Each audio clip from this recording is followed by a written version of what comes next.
Okay, so we've heard from Keegan Bradley for the first time since not getting selected as a captain's pick for the Ryder Cup. As you know, this has been highly controversial. We broke the whole thing down here. We recently talked about how Keegan put together an incredible season, 2 wins on the PGA Tour, a top 10 finish at the Tour Championship at Eastlake. And I think the most controversial pick has been, of course, selecting Justin Thomas to the team, who has had a really difficult year, has not had much success this year.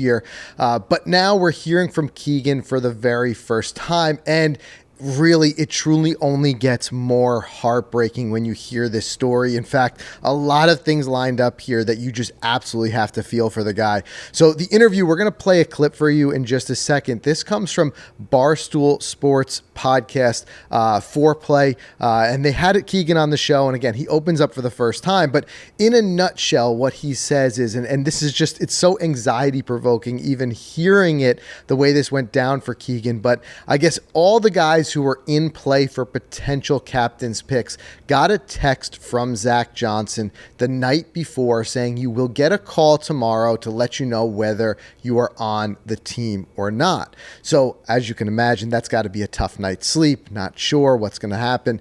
But Keegan talks about the next day, just shortly before the call, he gets a different text from Netflix, from the Netflix team. Now remember, Netflix has been putting together their Full Swing documentary, which highlights certain areas of the tour in a little bit of a behind the scenes. And the Netflix indicates to Keegan that they are 5 minutes away. The documentary crew's 5 minutes away. So Keegan, of course, thinks this is for the first time, he's thinking, I must be on the team. Why else would they be heading over?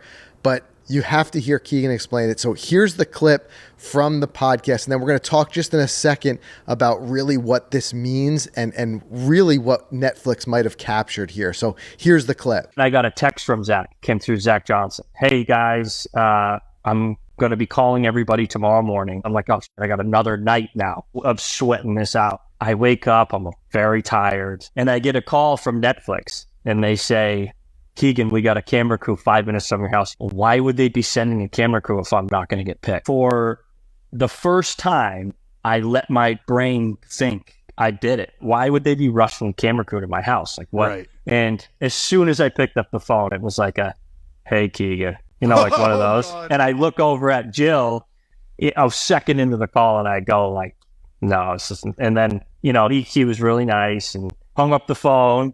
And I mean, this is all you're going to see this. This is real life. This is what no one's ever seen this call before.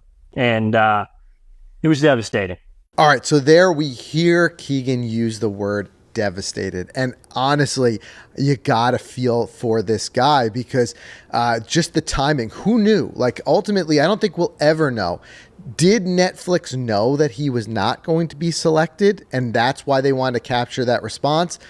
I highly doubt it. You guys can weigh in the comments and let me know. I mean, a little bit of a conspiracy theory, if you ask me there, because I doubt Zach Johnson would inform Netflix before that he informed the actual players. What I think probably happened was that, like most of us, Netflix producers probably thought that Keegan was going to make the team. I mean, on paper, he looked like a great captain's pick given the season that he had put together. So this is a tough one, but I think just again, it's just a bad timing thing. I think that they notified him that they were on the way. I think that Netflix probably thought that he was getting the selection, but just as you heard Keegan say, use the word devastating, just the way that things lined up, wow, was that some bad luck there. But I think ultimately, again, this is why we love what's going on with this whole Full Swing documentary. We're getting access we've never gotten before. And Keegan, as you heard him say in the interview there, he's very reserved, in his feedback and his feelings. Again, like being more understanding and certainly not being critical of Zach Johnson in any way of not being selected really there. I mean, we can all kind of read between the lines, but it does make me wonder if cameras were rolling from Netflix in that moment, the heat of the moment, before you have time to gather yourself and maybe put together a little bit more of a well thought out response, What was potentially the response there? What did they capture, the moments he hung up that phone, and what was said immediately? Wow, that's going to be something that's going to be edge of your seat type of watching there. But ultimately, we're going to have to see how this plays out. We're getting closer and closer to the Ryder Cup. Of course, we'll be covering it here on the podcast. But really what it comes down to is we're going to continue to question Zach Johnson's picks, from the captain's pick standpoint, especially if the U.S. team does not perform the way that most of us would like to see them perform, then of course it's going to continue to question it.